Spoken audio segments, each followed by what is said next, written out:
Hello everyone, सभी को बहुत बहुत स्वागत करता हूं आप सबका अपना यूट्यूब चैनल बेस्ट विलेज में। आई होप आप सब अच्छे होंगे और अपने तैयारी पे लग गए होंगे। आपको तैयारी करने का बहुत ज़्यादा ज़रूरी है क्योंकि अब नेक्स्ट ही मंथ आपका एग्ज़ाम स्टार्ट होने जा रहा है। ऐसे में काफ़ी ज़्यादा इंपॉर्टेंट है कि आप कॉन्सेंट्रेट होकर अपने तैयारी पे लग जाएं। ठीक है, आपको निरंतर अपनी तैयारी में लगे रहना है। वो कहते हैं ना कि कर मेहनत खामोशी से शोर तेरी सफलता में जाएगी। कर मेहनत खामोशी से शोर तेरी सफलता में जाएगी। निरंतर चल तो अपने मंजिल की राह पर, एक दिन सारी जहाँ तेरे कदमों को चूमेगी। तो आपको निरंतर अपने मंजिल की राह पे चलना है। निरंतर ही आपको अपना तैयारी करते रहना है। ठीक है, तभी आप अपने मंजिल को पा सकते हैं। तो आज का सेशन हमारे क्या है ये आप थंबनेल देख के समझ ही गए होंगे। जी हाँ, आज के इस सेशन में हम मॉडल पेपर का जो क्वेश्चन है यानी मॉडल सेट में साइंस के जो मॉडल पेपर्स क्वेश्चन, जितना सारे क्वेश्चन है आपका, उन क्वेश्चन को हम लोग करेंगे आज। ठीक है, तो वीडियो के अंत तक आप जरूर बने रहिए। वीडियो के अंत तक आपको ये नॉलेज मिलने वाली है कि टॉप ऑब्जेक्टिव क्वेश्चन साइंस का यानी मॉडल पेपर में क्या क्या क्वेश्चन आपको पूछे गए हैं। देखिए, मॉडल पेपर्स जितने हैं उन सभी मॉडल पेपर को आप प्रैक्टिस कर लीजिए, क्योंकि कभी कभार क्या होता है ना, मॉडल सेट ही हमारे एग्जाम में आ जाता है। ठीक है, तो मॉडल सेट्स को आपको प्रैक्टिस करना बहुत ज़्यादा इंपॉर्टेंट है। फटाफट से चैनल को सब्सक्राइब करके रखिएगा, क्योंकि इस चैनल में आपको सभी सब्जेक्ट्स का मॉडल पेपर का सॉल्यूशन इसमें मिलने वाला है।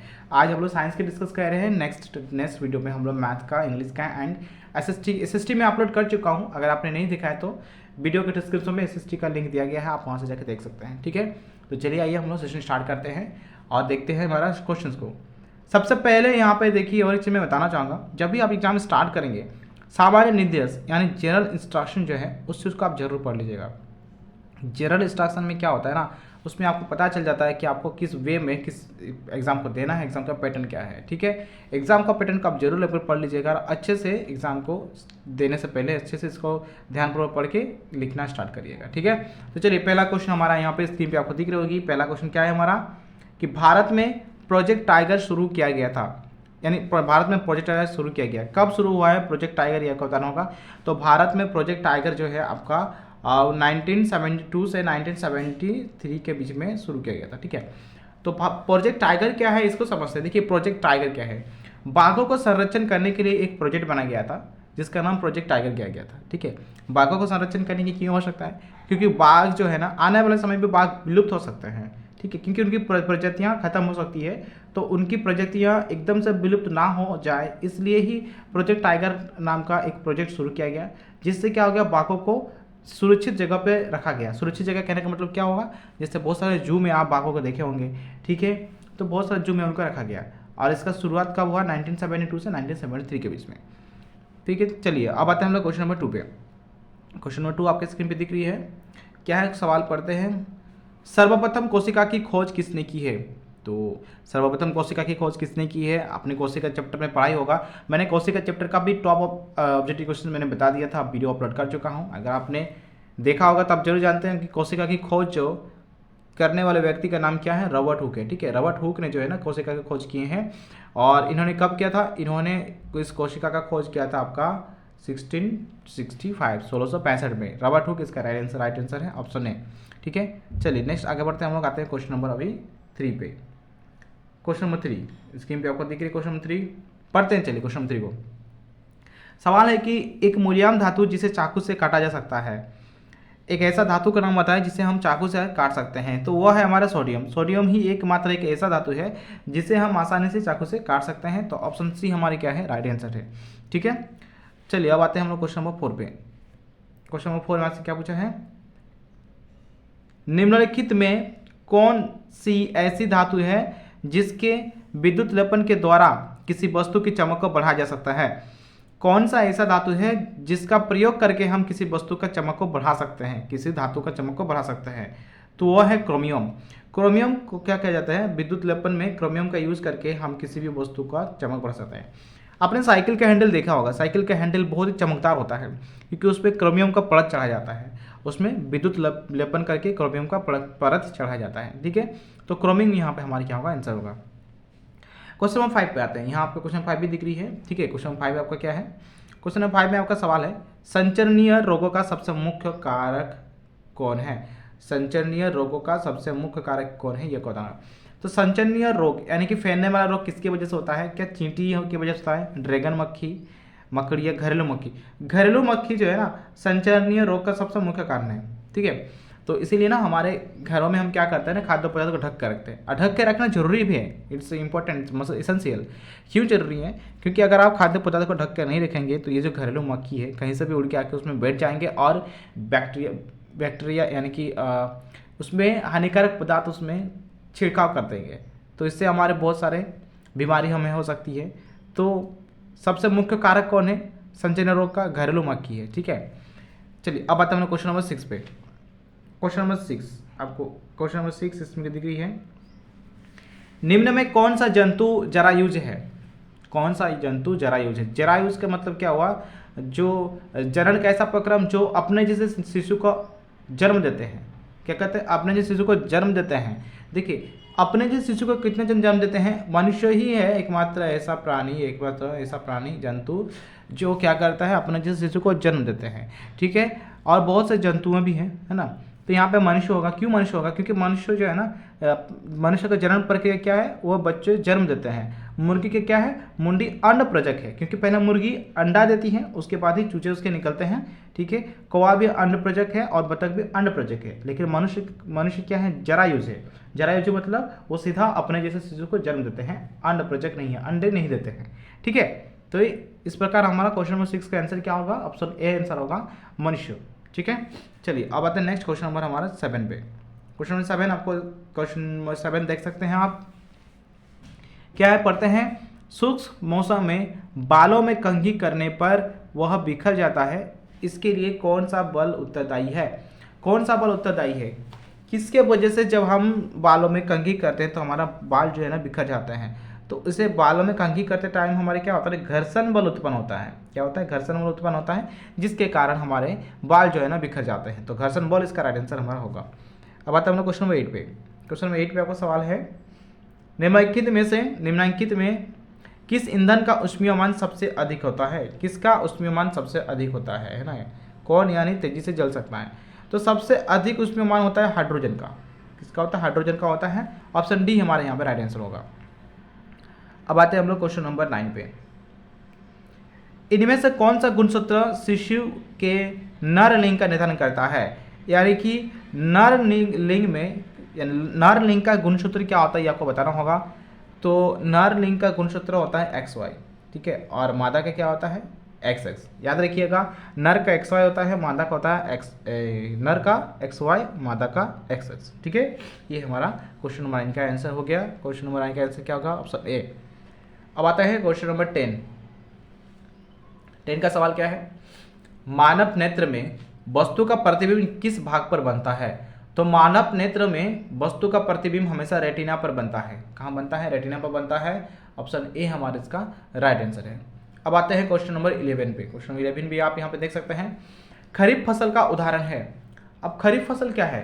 तो खरीफ फसल जो है जिसमें पानी की मात्रा अधिक लगता है ना, ऐसे फसल जिनसे उगाने के लिए पानी की मात्रा अधिक लगे, यानी ज़्यादा मात्रा में पानी का उपयोग किया जाता है। ठीक है, फॉर एग्जांपल जैसे यहाँ पे होगा हमारा धान की खेती के लिए लगभग 100 सेंटीमीटर पानी उसके जड़ों में होना चाहिए। ठीक है, उस खेत में 100 सेंटीमीटर तक की ऊंचाई तक के पानी होना चाहिए, तभी धान का फसल हमारा होता है।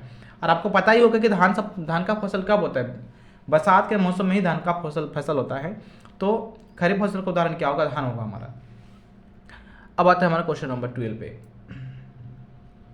चलिए क्वेश्चन नंबर 12, सौर परिवार में कितने ग्रह हैं?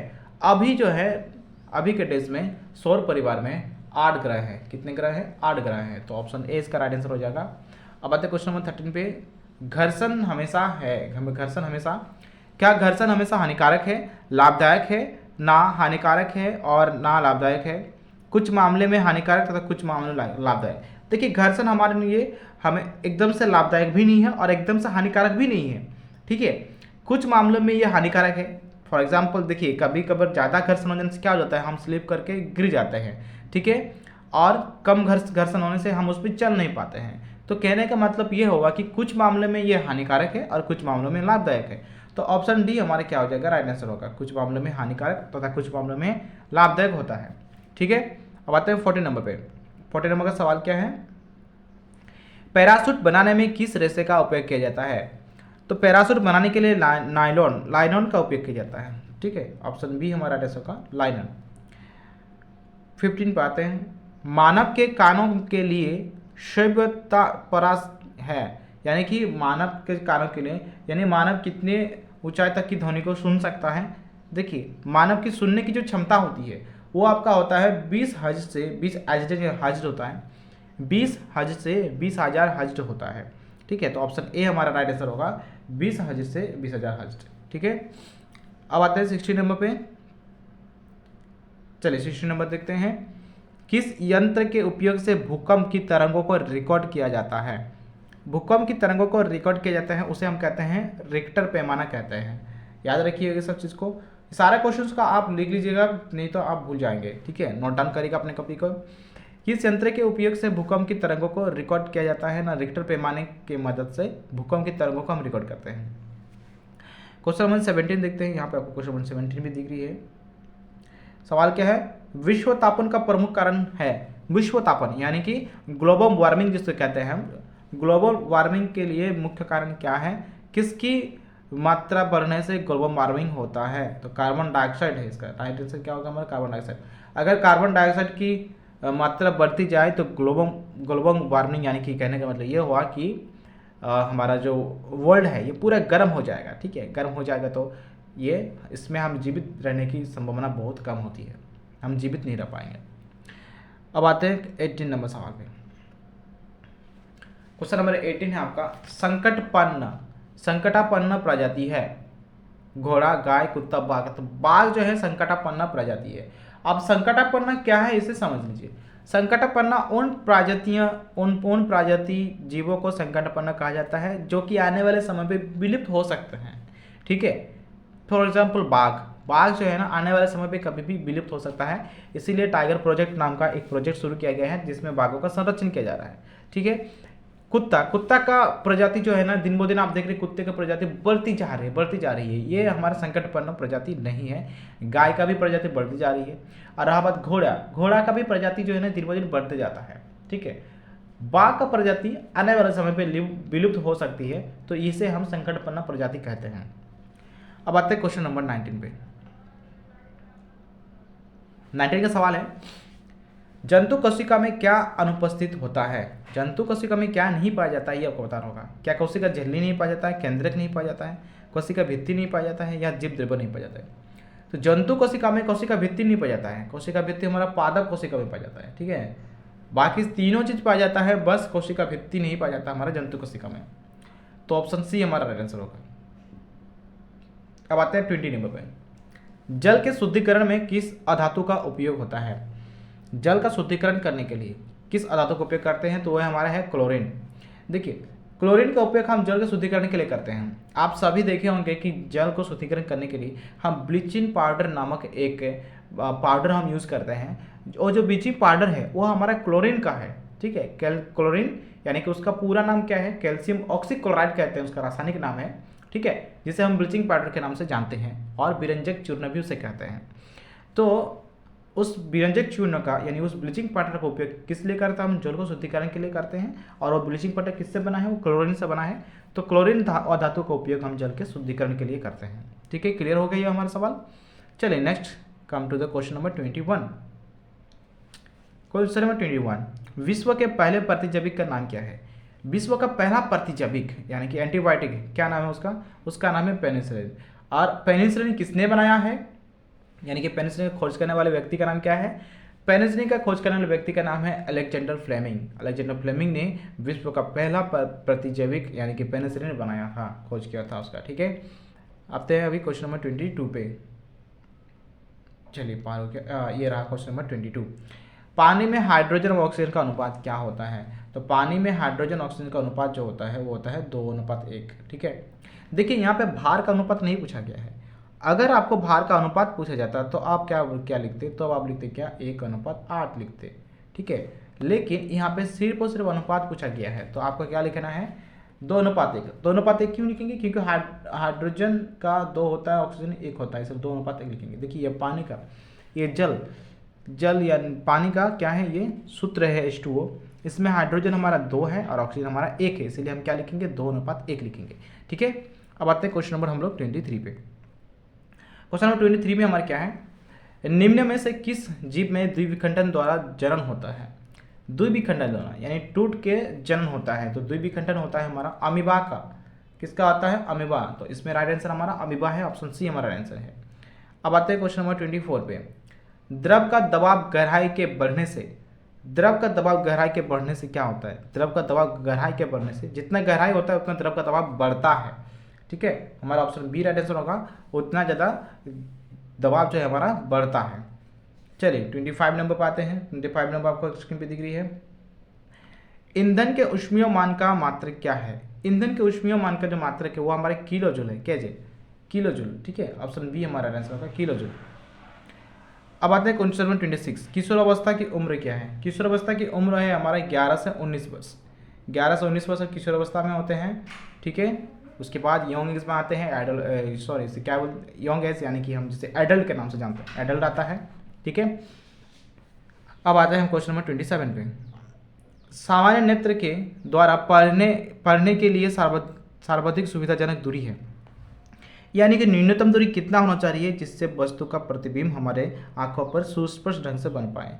तो वो आपका होता है 25 सेंटीमीटर। अगर कोई वस्तु 25 सेंटीमीटर की दूरी पर है हमारी आंखों से तो हम उसे स्पष्ट ढंग से देख सकते हैं, और यदि वो 25 सेंटीमीटर से कम दूरी पर है, 24 सेंटीमीटर, 23 सेंटीमीटर, 20 सेंटीमीटर पर है, तो हम उस वस्तु को स्पष्ट ढंग से नहीं देख सकते हैं, वो हमें धुंधला दिखाई देगा। ठीक है, न्यूनतम दूरी हमारा 25 सेंटीमीटर होता है और अधिकतम दूरी क्या होता है? अधिकतम दूरी अनंत होता है। अगर हमारे आंखों में कोई भी प्रॉब्लम नहीं है तो हम अनंत तक देख सकते हैं। ठीक है, हालांकि कुछ भी रुकावट आगे तरफ ना आए। ठीक है, अब आते हैं क्वेश्चन नंबर 28 पे।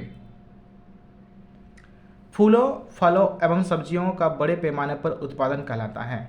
फूल, फल और सब्जी का बड़े पैमाने पर उत्पादन हम उसे हार्टिकल्चर के नाम से जानते हैं। क्या जानते हैं? हार्टिकल्चर के नाम से। ऑप्शन बी हमारा डायरेक्ट है, हार्टिकल्चर। ठीक है, अब हार्टिकल्चर ये हो गया। एपीकल्चर कहा जाता है मधुमक्खी का पालन का एपीकल्चर कहा जाता है। सेरीकल्चर कहा जाता है रेशम की जो कीट है, रेशम बनाने के लिए जो रेशम का जो कीट है उसका पालन को सेरीकल्चर कहा जाता है। इसे भी आप जान के रखिए। तो 28 नंबर का हमारा राइट आंसर क्या है? ऑप्शन बी है, हम हार्टिकल्चर के नाम से जानते हैं। किसे जानते हैं हार्टिकल्चर के नाम से? फूलों, फल और सब्जियों का बड़े पैमाने पर उत्पादन को। ठीक है, अब आते हैं क्वेश्चन नंबर 29।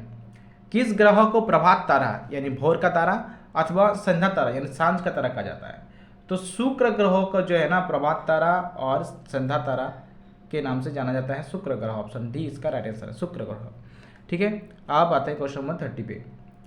किस आकृति की वस्तु पर तरल घर्षण कम होता है? तरल घर्षण कम होता है किस आकृति पर?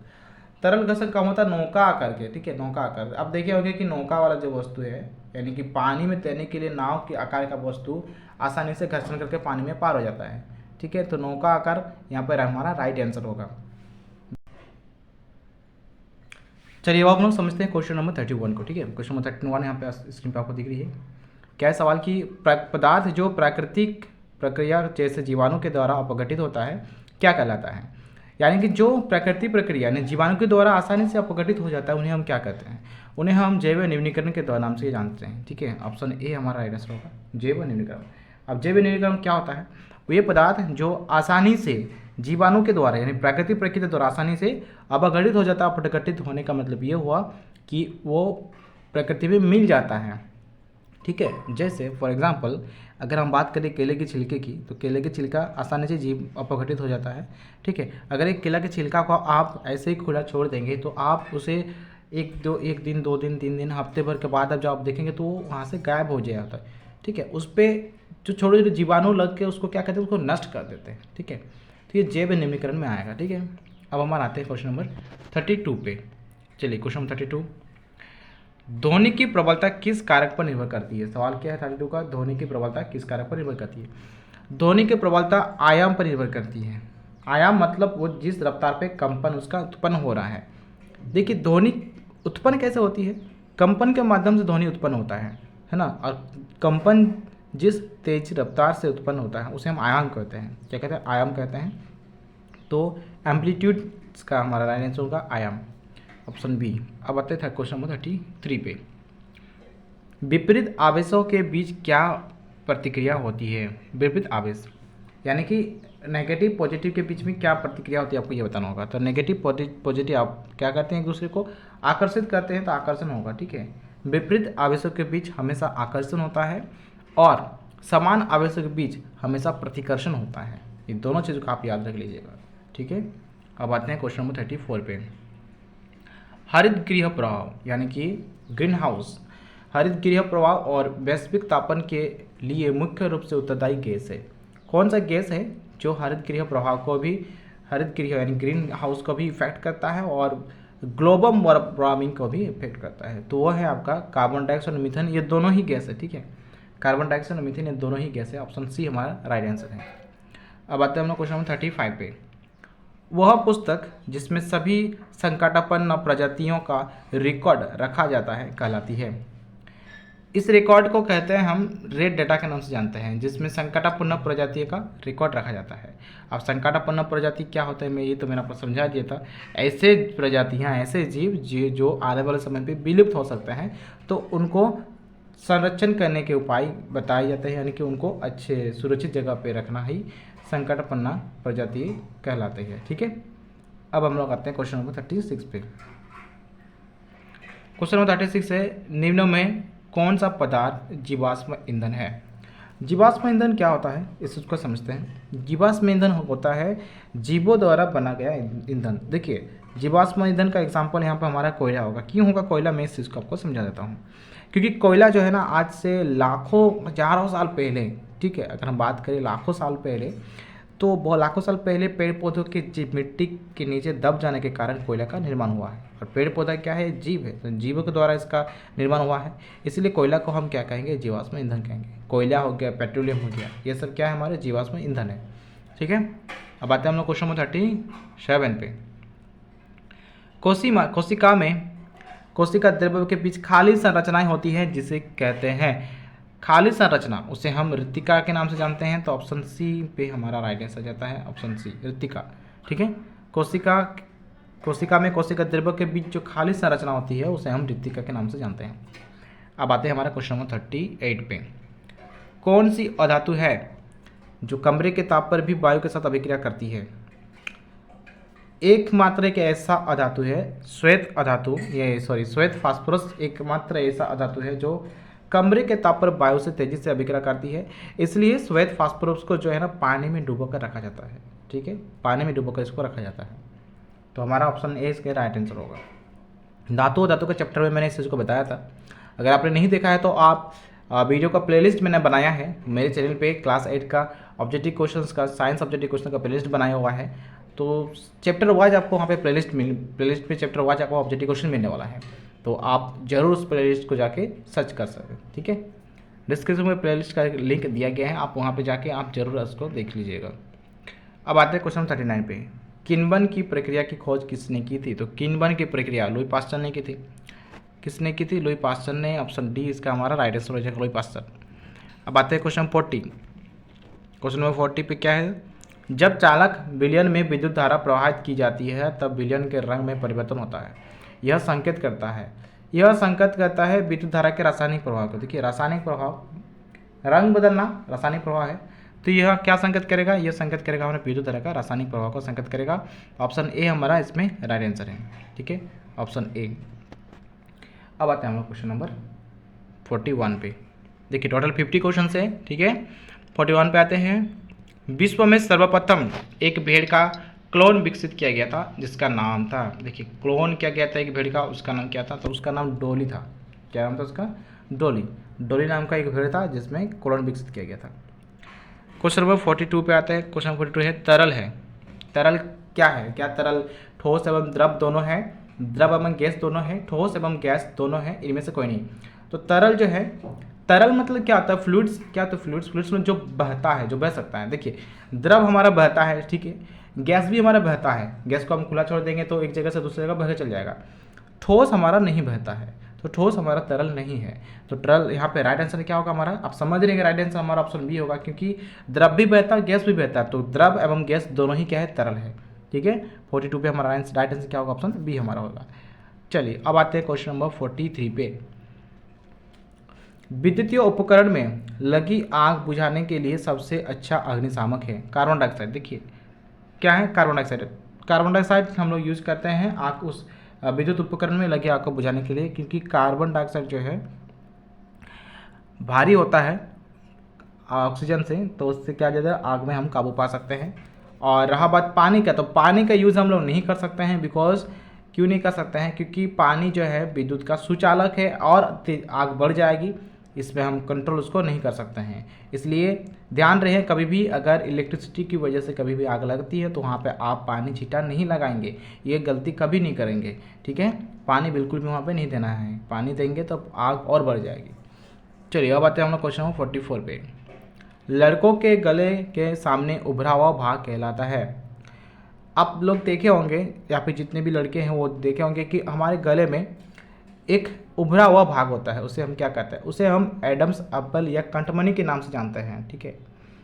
एडम्स एप्पल या कंठमणि के नाम से जानते हैं। ऑप्शन ए हमारा क्या है, राइट आंसर है। अब आते हैं क्वेश्चन 45 पे।